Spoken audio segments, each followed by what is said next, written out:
Kappei has just released Arc 7 Chapter 68, and this video will be a summary of the chapter. I highly recommend you check out my Arc 7 Chapter 67 summary. Anyways, let's begin.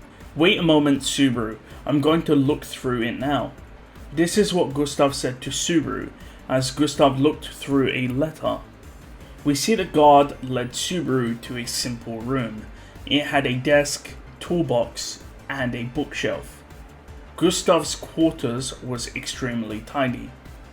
Since there was no chairs in the room for Subaru, he just stands there, but sees that Cecilis is also present. And Cecilis then calls out to Subaru, asking if he also wanted to see Gustav.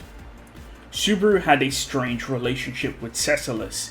One reason for Subaru to take part in the second Sparker was due to his conversation with Cecilis. Cecilis, however, stated that he didn't watch the second Sparker event, which stunned Subaru. Subaru was actually a bit mad, but Cecilis said that he had reasons for not going, but he knew the result. Subaru had a complete victory. Gustav then taps the desk, which stops Cecilis and Subaru from arguing. Gustav wonders if Cecilis was given permission to enter his room, and Subaru wonders why Cecilis is present. However, Cecilis states that no one can stop his freedom. Subaru looks at Gustav, who looks conflicted. It seems Cecilis is telling the truth. Subaru then asks why Gustav wanted to see him, and Gustav asks Cecilis to leave the room. But again, Cecilis says that he will stay in the room, and if it's information about him, he will remember it. However, if it's something else, he will forget about it, since his memory is bad. Gustav asks Subaru about misusing his punishment. According to the Isle of Swords, you'll receive a warning, then a punishment, and then death by curse. Gustav states that Subaru was talking about running away from the island, which got him into trouble, and Gustav tells Subaru not to do the same thing again. Subaru asks if Gustav owes a debt or gratitude to the Emperor, and Gustav asks if Subaru is trying to dodge the question about whether or not Subaru will do the same thing again. Subaru states he isn't dodging the question. Gustav states he has no personal relationship with the Emperor, but he was entrusted with the island. Therefore, he should be diligent with his duties. Subaru looks at Gustav and wonders how to melt Gustav's icy heart. Gustav tells Subaru to stop speaking like Cecilis. Gustav then asks Subaru to swear again to not go against the rules of the island, or the governor. Subaru, who was punished and sent to Sparker, knows that breaking another rule will result in death by curse. Therefore, Subaru had to try something, and so Subaru refused to heed Gustav's rules. With that, Subaru declares he will escape the island. Gustav looks tense. Cecilis in the background starts laughing so hard he's crying, saying that he likes Subaru.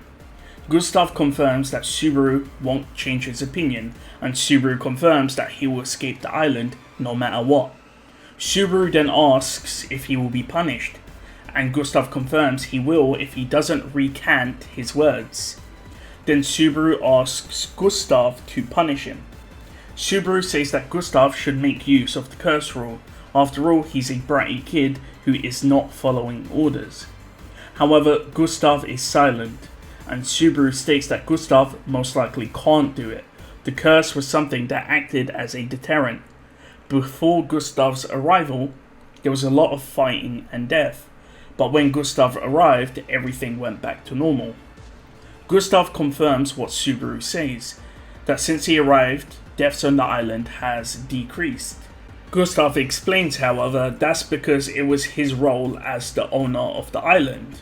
And plus, losing your life outside of a performance is not optimal. Subaru states that he believes Sparker is used to weed out the weak and maintain a level of quality of swordsman. It allows people to value themselves better and have a peace of mind. Gustav repeats the words peace of mind, and Subaru says that by winning Sparker and becoming a swordsman, then people will be glad they've made it there and therefore less likely to break rules. This is also why Gustav uses Sparka as a punishment if people get rebellious or carried away. Gustav states that all of this doesn't mean that the cursed law can't be used, but Subaru states that Cecilus is present. After all, Cecilus was easily disobeying rules, but he was never punished. With that again, Subaru asks Gustav to punish him with the curse rule, as he laid out all of the evidence. By saying this, Gustav most likely understands Subaru's intention, checking to see if Gustav could use the curse rule on Subaru or if it actually exists. Gustav had a strong demeanor, but Subaru knows that he was sensitive about the way he runs the island. Regardless of the Emperor, Gustav was able to control the island, not with violence, but with rules. Gustav controls the swordsmen by stating that they would be punished and forced into doing Sparka again if they misbehave. In other words, the chances for people to survive Sparka multiple times and then be punished by the curse rule is non-existent. This is what Subaru believes, that the curse rule doesn't exist or Gustav cannot simply invoke it, and Gustav's actions will prove it whether or not Subaru is right or wrong. With that, Gustav states he is sending Subaru to the next Sparka event.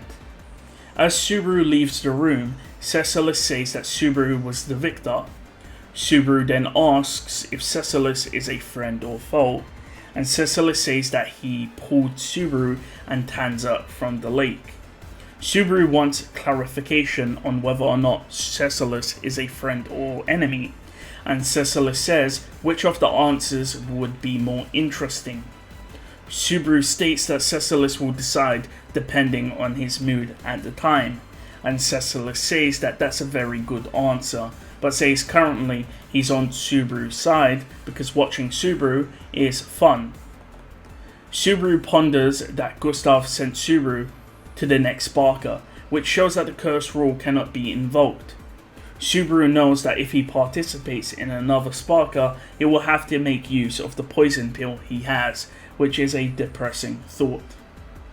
As Subaru and Cecilus walked down, they bumped into a large crowd. Tanza and Subaru's union and many swordsmen were waiting for them. Subaru asked them what was up. Everyone was looking at Subaru. Tanza approaches Subaru and asks him to talk about his father.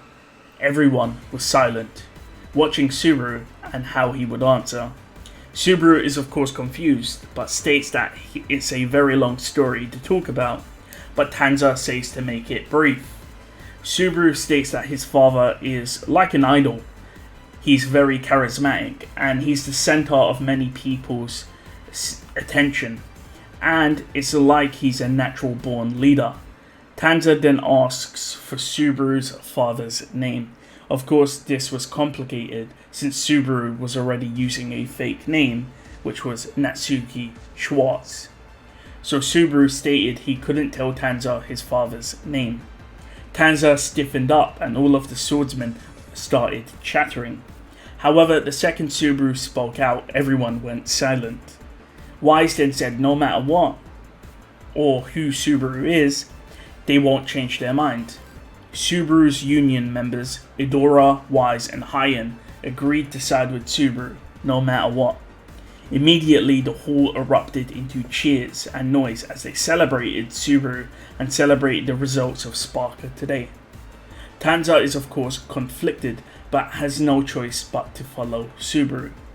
Tanza commented on the melancholic look on Subaru's face, and Cecilus appears and says that Subaru is of course a sinful boy. However, the next words that came out of Cecilus's mouth made Tanza shake. Cecilus said he's running out of patience if things don't start moving soon. And with that, the chapter ends. Like, I'm not gonna lie, it feels like Cecilus is doing like meta commentary here, because I feel like a lot of people feel like the Gunnin Hive arc, so to speak, is kind of slow paced, and now Cecilus is getting tilted at how long it's taking. So I feel like that's like a joke by Tape, like he's making meta commentary through Cecilus. But yeah, so it seems like the curse rule cannot be invoked, or it simply doesn't exist. I'm not sure which one it is, but it seems like Gustav can't really do much at this point. So maybe this means that Gustav and will be defeated soon, in the sense that Subaru will run away with Tanza. But I do feel like Cecilus will become an enemy. By the way, a quick reminder that even though I say Subaru throughout all of these chapters, Subaru is not being called Subaru. He's being called Schwartz, and Cecilus calls him Basu. But yeah, so do remember that. But yeah, that's it. Thank you for watching.